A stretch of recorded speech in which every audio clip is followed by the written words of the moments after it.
E aí, gurias e guris, tudo bem? Hoje a gente vai fazer uma atividade um pouquinho diferente, então ao invés de eu enviar para vocês um texto, um material por escrito, eu decidi gravar um vídeo. E esse vídeo é sobre um assunto que vocês já leram, a gente já tinha conversado um pouco sobre, mas eu achei legal a gente resgatar um pouco, porque a partir daqui eu quero pensar umas outras atividades também.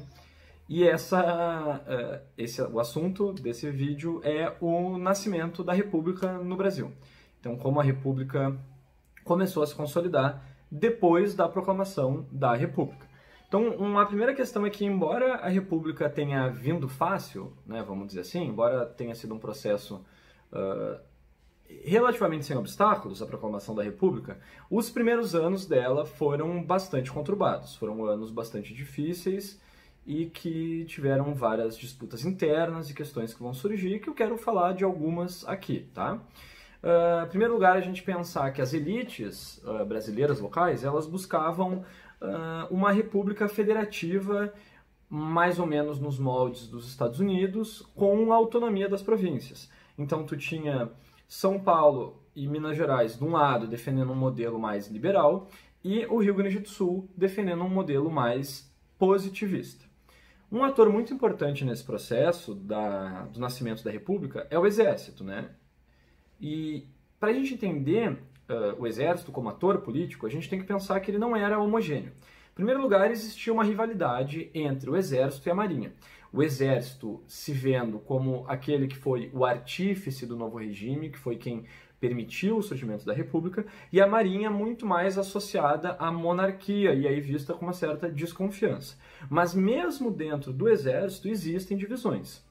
De um lado, a gente tem um grupo, que é o grupo do Deodoro da Fonseca, que vai ser um grupo que se distancia mais do positivismo. Ele é formado principalmente por veteranos da Guerra do Paraguai e a maioria deles não tinha frequentado a escola militar. A visão deles a respeito da derrubada da monarquia tinha muito mais um sentido de, vamos dizer assim, preservar a honra do Exército. Do outro lado, a gente tem um grupo que é o grupo do Floriano Peixoto, que é um grupo dentro do Exército mais simpático às ideias do positivismo e que é ligado à escola militar. Tá? Tem muitos membros que cursaram a escola militar e frequentaram esse espaço. Num ponto, o Exército pensava junto. E aí era o ponto de acordo do Exército enquanto instituição, que é o fato de que eles eram contrários ao liberalismo, que eles defendiam um executivo, um poder executivo forte, centralizado, e que eles viam com bastante desconfiança a ideia de que os estados, antigas províncias, né, agora os estados do Brasil, tivessem autonomia, até pelo medo da fragmentação do Brasil e tal. Certo. Mais características desse nascimento da República a respeito da política externa. Então o Brasil ele se afasta da Inglaterra e começa a se aproximar cada vez mais dos Estados Unidos. A política externa brasileira, principalmente a partir do momento em que o Barão de Rio Branco assume o cargo de ministro das Relações Exteriores, ela é uma política de forte aproximação dos Estados Unidos, né, para com os Estados Unidos, em busca de tornar o Brasil a principal potência sul-americana. Essa política externa ela vai fazer com que o Brasil entre em rota de colisão com a Argentina e vai disputar de forma bastante aberta a liderança da América do Sul com a Argentina. E a gente vai ter já nesse começo da República um primeiro conflito que vai ser a disputa pelo território do Acre, que era território boliviano, um território que começa a ganhar muita importância por causa da extração de borracha, né, nos seringais, e que tinha muitos migrantes brasileiros, vai chegar a ter um conflito armado, e no final o Brasil vai anexar o território em 1903 com o pagamento de 2,5 milhões de libras para a Bolívia, certo? Sobre a primeira Constituição Republicana, a Constituição de 1981, ela vai definir esse Estado que está surgindo, foi inspirada fortemente no modelo estadunidense.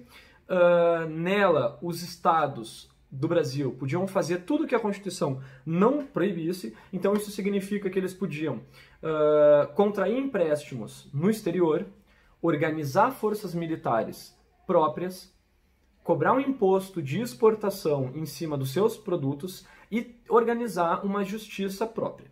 Embora os estados tenham bastante autonomia a partir do texto constitucional de 1981, isso não significa que a União fosse fraca. Na verdade, a União ela manteve poderes e a gente pode pegar como alguns exemplos o imposto de importação, o direito de criar, exclusivo à União, de criar bancos que pudessem emitir moeda, organizar as Forças Armadas Nacionais e, um direito importante, a prerrogativa de que a União poderia intervir nos estados caso fosse necessário restabelecer a ordem. Por exemplo, se algum estado tentasse se separar da União, o governo federal poderia intervir nele para manter essa unidade.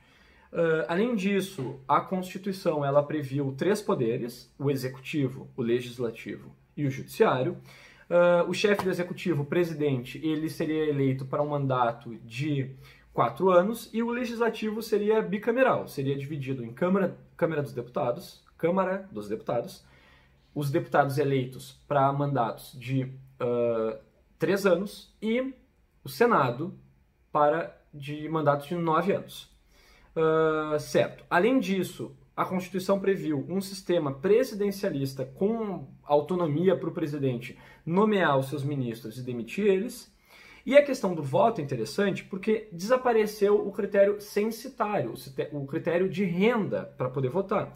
Então, em tese, qualquer cidadão brasileiro com mais de 21 anos teria direito ao voto. Ocorre que alguns grupos estavam excluídos desse direito. Exemplos desses grupos são mendigos, analfabetos e praças militares, que não poderiam votar. Além disso, a questão da mulher é muito interessante para a gente pensar a mentalidade desse período. Por quê? Porque a Constituição não falava sobre as mulheres, mas ficou implícito, embora não houvesse uma referência explícita às mulheres no texto constitucional, que elas não poderiam votar. Então, mulheres não votavam na Primeira República Brasileira. A Constituição também defendeu a garantia dos direitos à liberdade, à segurança individual e o fim da pena de morte, embora a pena de morte não fosse muito aplicada no território brasileiro antes disso. E uma questão importante, ela vai prever a separação da Igreja e do Estado. Então, a ideia de um Estado laico, tá? O Brasil não poderia ter, então, uma religião oficial, registros de nascimento, de óbito, de casamento vão se tornar registros civis, não mais registros controlados pela Igreja Católica. E quais são as motivações para essas medidas? Em primeiro lugar, a própria convicção laica dos dirigentes da República, que acreditavam nesse modelo. Em segundo lugar, a ideia de que era necessário apaziguar os conflitos entre a Igreja e o Estado, daí essa separação. E, em terceiro lugar, e muito importante, integrar os imigrantes, porque muitos dos imigrantes europeus que vinham para cá não eram católicos. Os alemães, na maioria, eram protestantes, por exemplo. Então, se tornaria mais fácil agregar esses sujeitos à República. E falando em imigrantes, nesse contexto vai surgir a grande naturalização. O que foi isso? Qualquer estrangeiro que estivesse no Brasil na data da proclamação da República e que permanecesse aqui durante 6 meses, tá? No transcorrer desses 6 meses, se ele não recusasse a naturalização, se ele não dissesse não quero ser brasileiro, ele automaticamente era brasileiro, era naturalizado brasileiro. Então a gente percebe esse esforço em integrar esses imigrantes aqui no Brasil. Para fechar essa nossa reflexão sobre o começo da República, a gente precisa falar sobre um evento que foi o encilhamento. O que foi o encilhamento? Foi uma crise econômica que o Brasil passou já no começo da República, e ela começou porque o governo federal incentivou a emissão de mais moeda, de mais meios de circulação, porque a quantidade de moeda dentro do Brasil era considerada insuficiente, e incentivou a criação de empresas anônimas. Qual foi a consequência disso? Isso começou a provocar uma onda de especulação na Bolsa de Valores, e essa onda de especulação veio acompanhada de um processo de inflação, um processo inflacionário. Até que em 1891, o Brasil se viu numa crise econômica profunda, com falências generalizadas de empresas, algumas empresas fantasmas inclusive, e com o valor da moeda brasileira muito depreciado em relação à Libra, que era a moeda de referência nesse momento, equivalente ao que é o dólar hoje. Então a nossa moeda vai ficar muito fragilizada a partir do encilhamento. Então essas eram algumas reflexões sobre o começo da República. Mais para frente a gente vai conversar mais sobre os primeiros governos da Primeira República Brasileira. E eu espero que tenha sido interessante, espero que vocês estejam em casa, estejam se cuidando, principalmente nesse período em que a pandemia do Covid-19 parece estar ficando pior. Então fiquem em casa, se cuidem, mantenham a higiene das mãos, não saiam de casa a não ser que seja muito necessário.